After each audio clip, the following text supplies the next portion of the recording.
I'm Karen Brown, the badass leadership expert who understands the weaknesses in leadership that I'm going to share with you so we can both do something about it. From time to time, it will look like I'm reading because I am. I want to share the precise information so that you get the most usability out of it. The second leadership weakness we see is low behavioral regulation. This is stopping yourself from being triggered and reacting, either pulling back and shutting down, or becoming activated and saying things that will have a negative impact and outcome. Here are some steps. First step, write down, what am I thinking and feeling right now? Just take a look at it. Emotional processing. Do whatever works for you to process the emotions you're feeling. Journaling, verbalizing, doing something physical, being in nature, whatever works for you, do it so you can process through those emotions. Next, ask and capture, what stories am I telling myself? Write them all down. Lastly, ask and capture, what do I know for a fact? This is how our brains work when we are activated on either side of the spectrum. Our logic and cognition is literally hijacked, and we cannot think clearly because we are flooded with emotion and meaning we are applying to the situation. For example, because they aren't giving me details, they don't trust me. So we believe that our experience is reality because it feels real. If we can remember exactly what was said, which is virtually impossible once we are activated, we weaponize it to prove our point through confirmation bias. See, they don't really trust me, just like I've always thought.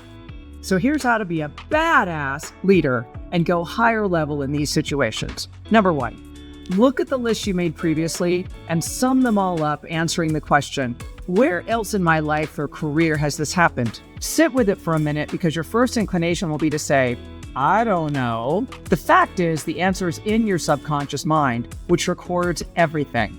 It's in there. You're just not used to asking and answering this type of question, so it takes a minute. Keep ruminating on it until your mind comes up with the answer. You'll feel the resonance of it through a deep feeling of knowing. Write it down.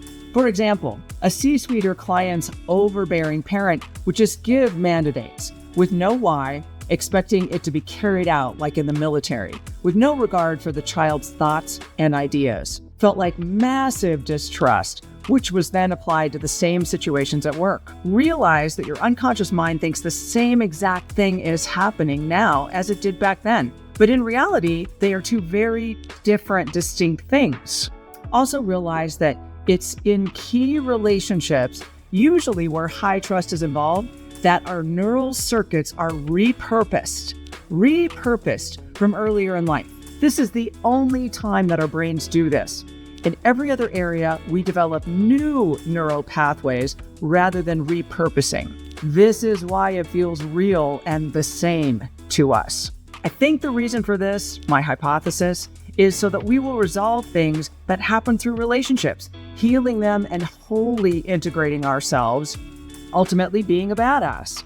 Now, the final step, say out loud, this is my opportunity to heal this and move past it. See yourself healing it by modifying your approach, doing what will create the desired outcome, speaking into the situation, sharing how and what you are feeling, and asking for resolution if you pulled away.